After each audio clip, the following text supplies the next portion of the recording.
fleuriste, c'est une palette, tu passes de la naissance au deuil. Bah, oui, à faire des beaux bouquets, à faire des compositions, mais c'est pour un événement, c'est pour un mariage, c'est pour un anniversaire, c'est pour un deuil. C'est joyeux, et puis tu reprends un client derrière, pouf, tu te mets en situation, tu fais comme du théâtre.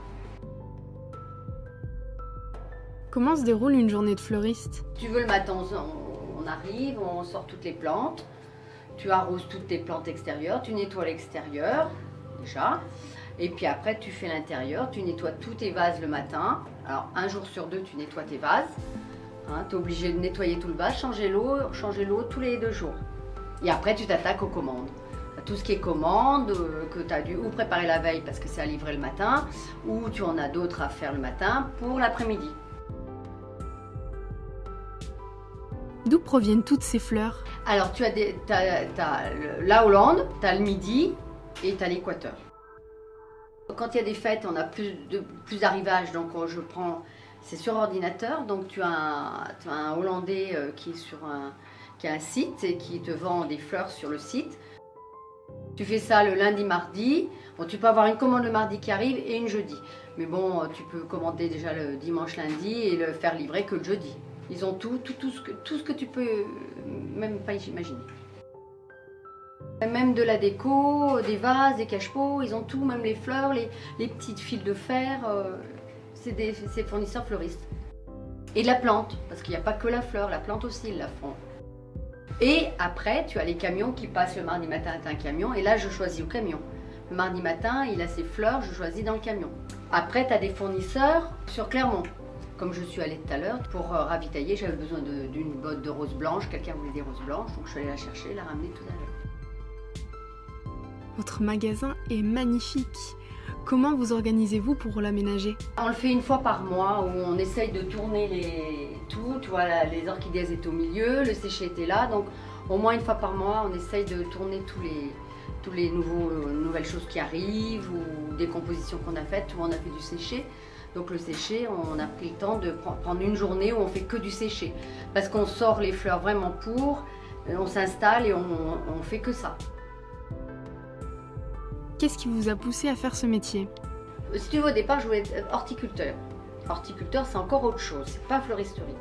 Et quand je suis allée voir chez cet horticulteur, il m'a dit, mais moi je veux bien, mais comme vous êtes taquée, petite bonne femme, il me dit, moi ça n'ira pas. Il m'a dit, on porte des brouettes, de la terre toute la journée, il n'y a pas que les petites plantations, les petits semis, les machins.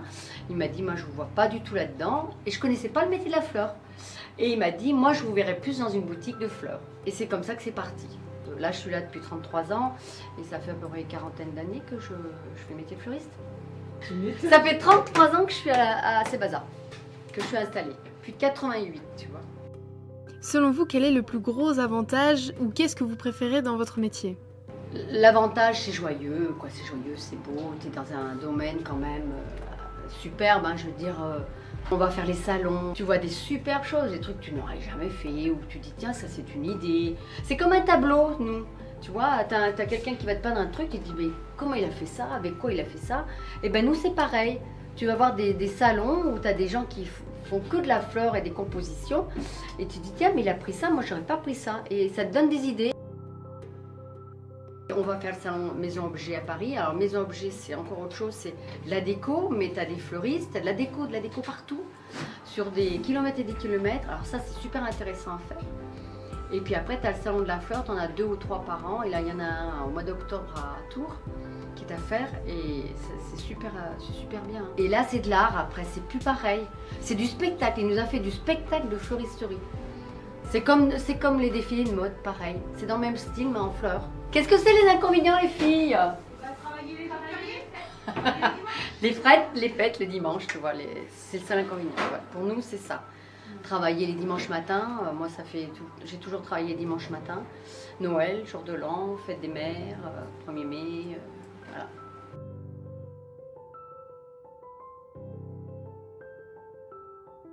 Quel diplôme ou quel parcours conseillez-vous pour devenir fleuriste? Sophie, elle a un CAP. Mélanie vient d'avoir son CAP, elle part sur un BP. Quand tu es au Pôle emploi, tu peux avoir droit aussi à avoir des stages qui sont payés, rémunérés. Et après, tu peux aller voir la chambre de métier de Clermont qui te donnera des bases. Et après, tu peux aller voir Marmilla. Et Marmilla, c'est là où est le centre de formation à Clermont. On prend des stagiaires sortis de 3e, des fois pour leur donner des impulsions parce qu'ils ne savent pas où aller. Alors des fois, tu dis, bon, tu fais une semaine là, une semaine là. Des fois, ça peut, voilà. Voilà, ah ben ça va si je te donne envie, c'est bon.